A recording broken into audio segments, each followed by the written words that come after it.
Hey guys, I'm Chad Hoover and welcome to FishUSA's Phases of Fishing.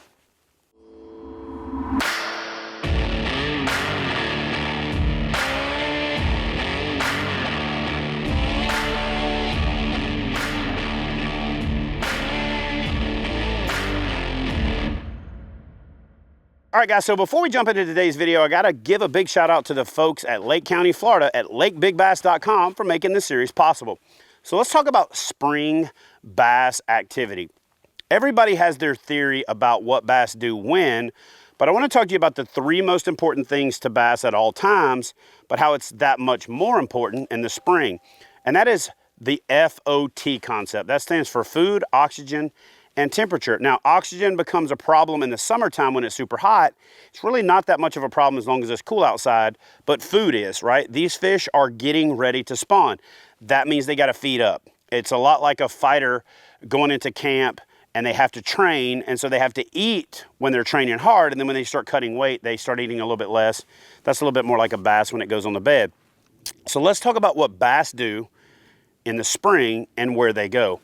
I'm a big fan of shallow to deep, and I say that a lot, and a lot of people think late winter into spring is more of a deep thing, and then they wait until the fish move shallow. Here's why that, in my opinion, is fishing backwards. I like to call it the temperature inversion theory. So cold water is more dense than warm water, which means warm water is less dense. Dense water is heavier, less dense water is lighter. So warmer water is lighter, therefore it's gonna sit on the top. As you start to get your photo period to extend, which is the amount of daylight that you have, the first water that's gonna warm up is the upper layer of the water column.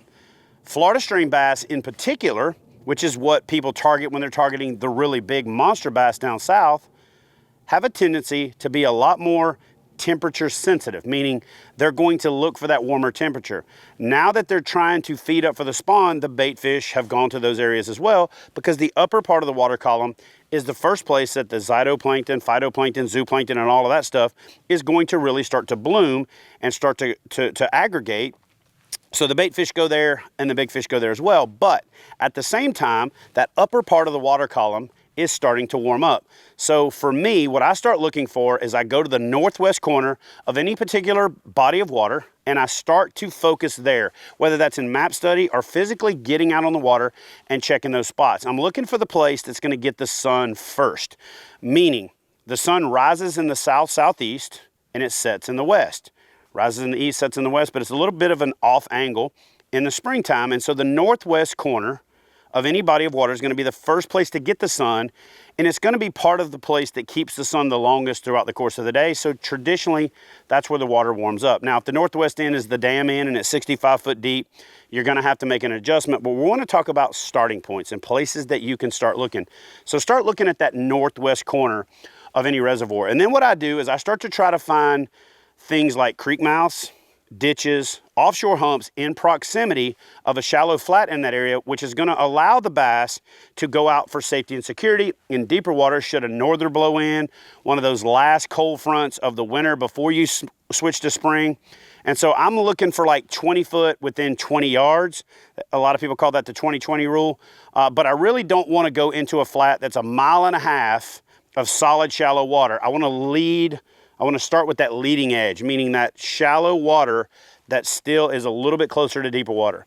One thing that you can do really well with is looking for lily pads or shallow grass that have a long creek going through them, and find those deeper parts of the creek, those things that look like onion bulbs as the creek opens up. That means that bass can drop off in there for security, but then move back up into those flats to start the spawning process or feeding up for the spawn.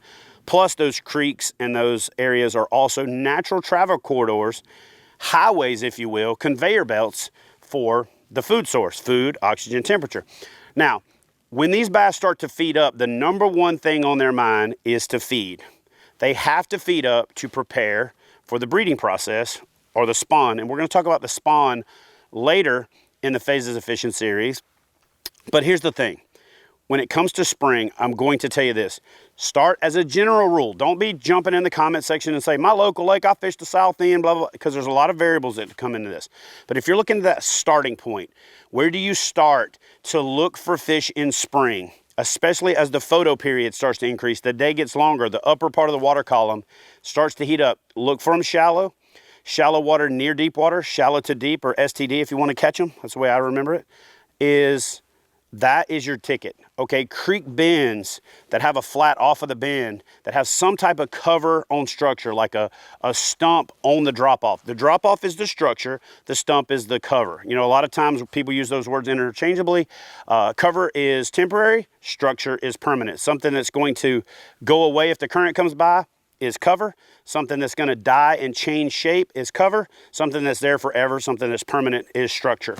And so if you can find that spot on the spot, one of my favorite things, and I'm going to end the video with this, one of my favorite things is to find a flat of pads, a flat of grass, just off of the main river or the main lake, where there's a creek that sweeps through there.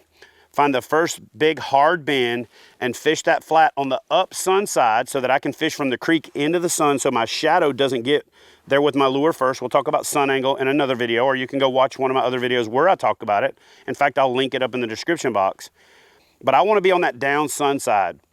I want to be facing that area so I can see better with my polarized glasses. And I don't want to, when I'm hunting those fish in shallow water, for my shadow to get to the fish before I do.